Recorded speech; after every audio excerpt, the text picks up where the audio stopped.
नमस्कार, मैं Sumant. Welcome to Kalpavriksha IAS. ये है डे 57 हमारे डेली एमसीक्यू सीरीज़ का यूपीएससी प्रीलिम्स 2023 के लिए।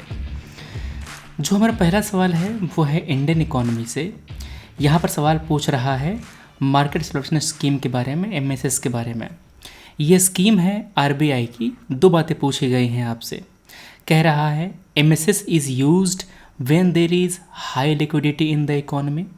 होता क्या है, जब हमारी इकोनॉमी में लिक्विडिटी हाई होती है, इसका मतलब ये है कि अगर हमारी इकोनॉमी में मनी सप्लाई काफ़ी ज़्यादा होता है तो आरबीआई करता क्या है, आरबीआई गवर्नमेंट से कुछ बॉन्ड लेता है। क्या करता है, गवर्नमेंट से बॉन्ड लेता है। आरबीआई इन बॉन्ड को जनता को सेल कर देता है। ठीक है ना, ये जो बॉन्ड है पब्लिक को सेल कर दिया।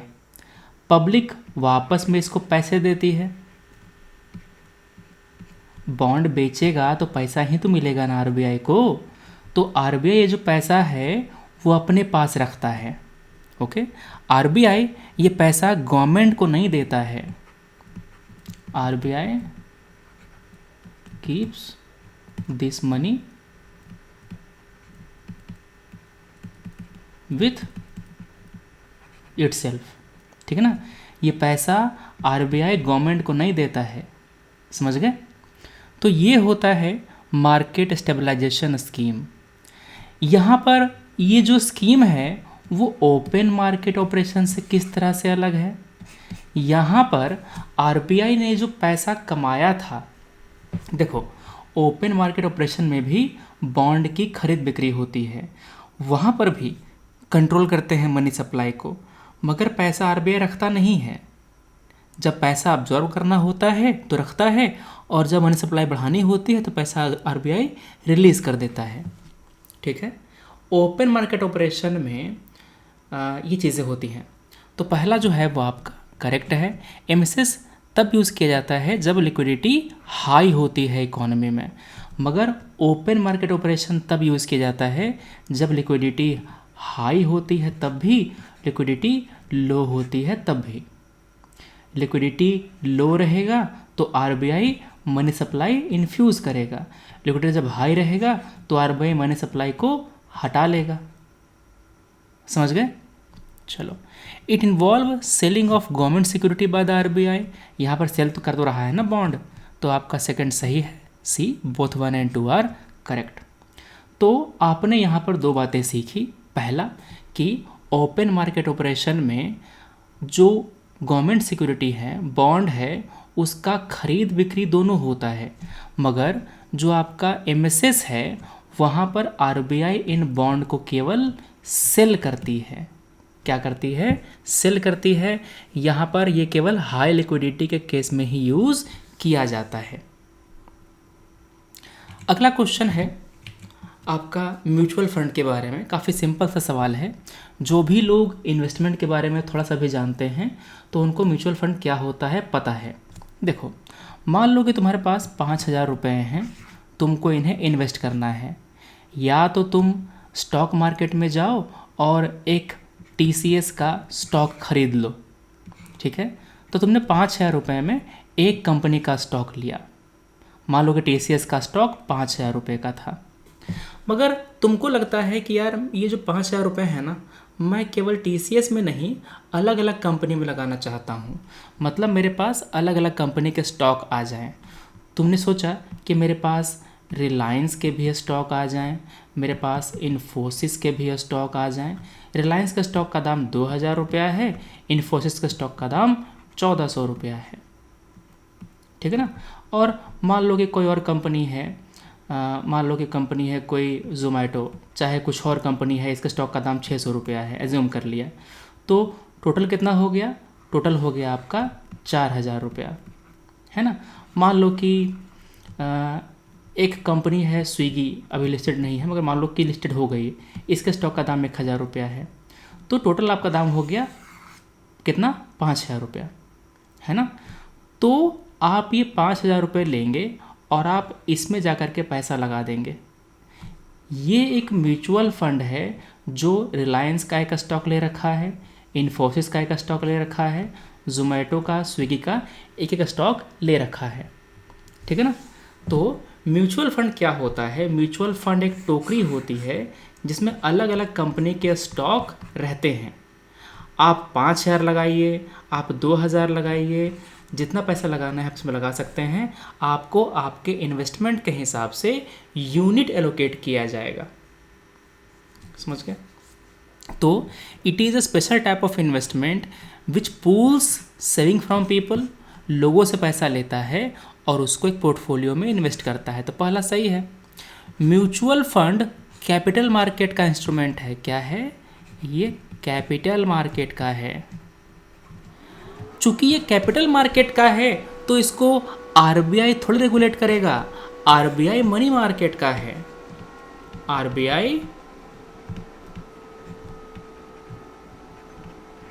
मनी मार्केट का रेगुलेटर है, समझे। तो कैपिटल मार्केट का कौन है?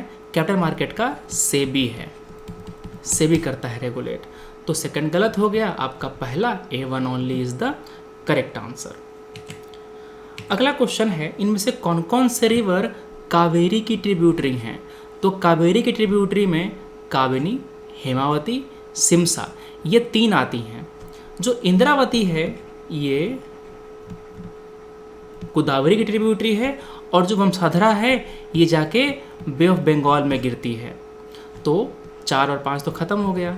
आपका 1, 2 एंड 3 करेक्ट है, that's why A will be the correct answer. जो भी इम्पॉर्टेंट रिवर हैं, कावेरी, कृष्णा, गोदावरी, इन सब का ट्रिब्यूटरी याद रखना। हाँ, left wing tributary, right wing tributary, अगर ये याद नहीं है तो कम से कम नदियों के नाम याद रखना कि कावेरी की ट्रिब्यूटरी कौन कौन सी हैं, ठीक है ना।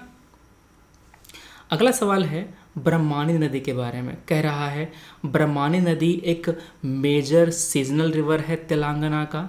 ब्रह्मानी नदी उड़ीसा की नदी है, ये सीजनल रिवर है उड़ीसा की। तो पहला तो गलत हो गया, ठीक है।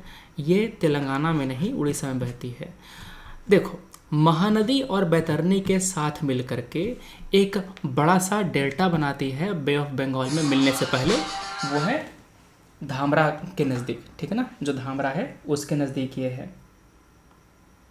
चलो, तो यहाँ पर आपका जो सेकंड है वो करेक्ट हो गया। 2 only is the correct answer.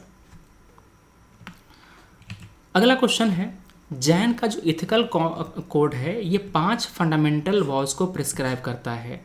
In 5 was में से कौन सा नहीं है? अहिंसा, सत्य, अपराग्रह, ब्रह्मचर्य।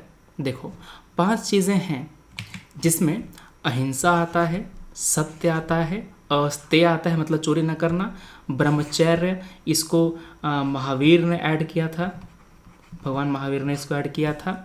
फिर है अपरिग्रह, नॉन पोजेशन। तो यहाँ पर चारों के चारों जो है ना वो 5 वचनों का पाठ है, चारों के चारों हैं यहाँ पे। अहिंसा, सत्य, अपरिग्रह, ब्रह्मचर्य। इसके साथ साथ जो अस्तेय है ये भी है। तो आपका डी आ गया, none of the above, because all of the above are 5 fundamental वॉज। देखो, जैन का जो इथिकल कोड है ये जो रूल्स है ना ये 2 लोगों के लिए प्रिस्क्राइब करता है। पहला जो स्टैटिक हैं, जो एकदम कट्टर मॉन्क हैं। दूसरा जो श्रवक हैं, जो मतलब हाउस होल्डर हैं, जो क्या बोलते हैं उसको, गृहस्थ होते हैं ना, वो गृहस्थ। तो जो गृहस्थ होते हैं वो इन वचनों को पार्शियली मानते हैं, पूरी तरह से नहीं मानते।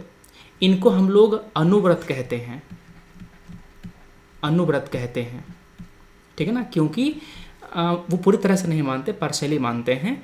मगर जो एसेरिक होते हैं वो इन 5 को कड़ाई से मानते हैं, स्ट्रिक्टली मानते हैं, ठीक है। तो ये आपका D will be the correct answer.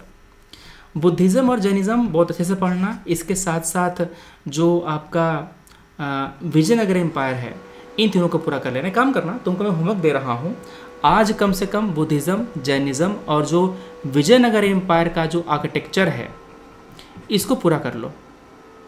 ठीक है, इसको पहले पूरा कर लो, उसके बाद तुम्हें जो पढ़ना हो पढ़ना दिन भर में। चलो, ये काम तुम्हारा होमवर्क आज का है। हम मिलते हैं कल सुबह 6 बजे से। Thanks for watching, take care, जय हिंद।